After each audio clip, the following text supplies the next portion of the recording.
네, 밥상 뉴스 진행하겠습니다. 정은정 농촌사회학자 모셨습니다. 어서 오세요. 네, 안녕하세요. 네, 오늘 어떤 이야기입니까? 예, 오늘 감쪽같이 사라진 꿀벌 이야기를 좀 해봐야 될 것 같은데요. 꿀벌? 네네. 오, 그래요? 예, 제 입이 그 양봉업이 축산업인 건 혹시 아시는지요? 예? 축산업입니다. 예. 아니, 잠깐만요. 벌이 무슨 가축이에요, 벌이? 아, 동물을 기르고 그리고 네. 또 그 부산물을 이렇게 이용하는 거를 축산업이라고 하잖아요. 그러니까 네. 예, 우리 당연히 꿀을 얻을 수도 있고 해서 근데 축자가 가축할 네, 때 축 아니에요? 그렇습니다. 예, 그럼요. 그래서 벌은 곤충이지 뭐 가축이.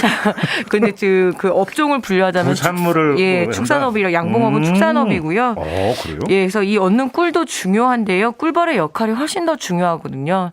전 세계 농작물의 3분의 1이 이렇게 곤충을 매개로 해서 수정을 하는데요. 아, 그건 저도 학교 다닐 때 배웠어요. 예, 그 중에서도 압도적으로 80% 정도는 이제 꿀벌로 이렇게 수정을 하다 보니까 식량 문제하고 꿀벌하고는 때려 뗄 수가 없는데 지금 올해 그 월동 벌꿀이 그러니까 잘 이제 주무시고 튼튼해져야 되는 이 꿀벌들이 거의 전멸하다시피 해서 양봉 농가도 그리고 이 꿀을 매개로 해서 과수 농사를 지어야 되는 농가들도 굉장히 시름이 깊어지고 아니, 있습니다. 이제 봄이 오니까 이제 꿀벌이 등장을 해야 될 때잖아요. 네. 근데 사라져 버렸다는 거예요. 네.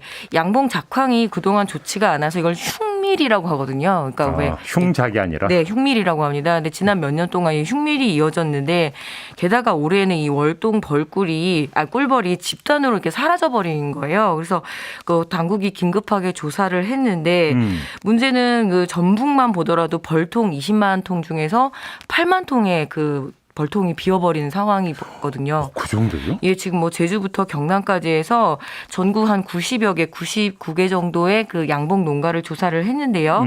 예, 많이 지금 월동 꿀벌들이 사라졌다가. 그럼 죽은 거예요? 네, 그렇죠.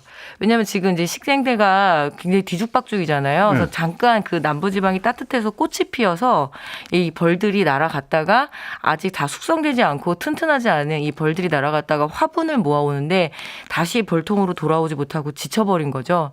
그렇게 되면 집단 폐사를 하고 또 이 피해가 지금 2차, 3차로 이어지고 있는데요. 올해 참 딸기값 많이 비싸다고 느끼셨잖아요. 뭐 인건비부터 해서 여러 가지 원인도 있지만 그중에서 이렇게 벌을 통해서 수정을 해야 되는데 이 벌들이 활동력이 떨어지면서 수정이 제대로 되지 않아서 좋은 상품에 그 딸기가 나오지 않은 것도 한 원인으로 지목되고 있습니다. 이게 그래요? 그럼 이게 기후위기 때문에 이렇게 좀 이 현상이 나타나는 거예요? 예, 1차적으로는 이 기후위기에 따른 그러니까 겨울에는 같이 해충들도 활동을 접어야 되는데요. 아무래도 올해처럼 이렇게 겨울이 좀 따뜻하고 하다 보면은 꿀벌, 응애라든가 말벌 같은 그러니까 굉장히 좀 치명적인 해충들이 있거든요. 네. 예, 함께 활성화돼 버린 거죠. 그래서 농가들은 또 이런 패턴들이 몇 년 정도 보이니까 좀 과하게 방제를 했거든요. 그러는 바람에 또 적응이 되고 서로 이게 좀 악순환들이 벌어지고 있는데요. 예, 무엇보다도 이 겨울은 겨울답게 춥고 또 봄이 오면 꽃이 피고 이렇게 해야 되는데 꿀벌도 이렇게 자연의 질서대로 활동을 하지 못하는 것이 근본적인 원인이죠. 예. 그럼 대책을 세워야 될 거 아니에요? 예, 대책을 세웠죠. 그래서 네. 일단 농식품부와 농진청 같은 경우에는 이 긴급하게 양봉 농가의 경영 안정과 피해 확산을 위해서 긴급하게 좀 자금을 지원을 하고 또 이제 그러니까 꿀벌 응애라고 하거든요. 이 응애의 어떤 방제라든가 어떤 기술적인 지원 그리고 이제 점점점 날씨가 이렇게 변하기 때문에 그거에 따른 어떤 기술 지원이나 교육들을 하겠다고 하는데 물론 이런 그 지원이나 대책들도 필요하지만 이게 꿀을 딸 수 있는 이 밀원 식물이 우리나라가 좀 충분하지 않은 것도 한 원인으로 지목이 되고 있거든요. 벌이 꿀 딸 수 있는 식물. 네, 그걸 밀원 식물이라고 하는데 주로 이제 아카시 나무에 좀 많이 이렇게 매달렸다고 할 수밖에 없거든요. 그런데 이렇게 중장기적으로 밀원 식물이 좀 필요하고 게다가 올해 더 걱정인 것이 울진부터 강원도까지 큰 산불이 나서 그 영향도 있겠네요. 예, 식생대가 이렇게 좀 훼손이 되게 되면은 예, 아무래도 벌의 활동이 굉장히 위축이 되면서 향후 전망이 더 좋지 않아서 큰 걱정입니다.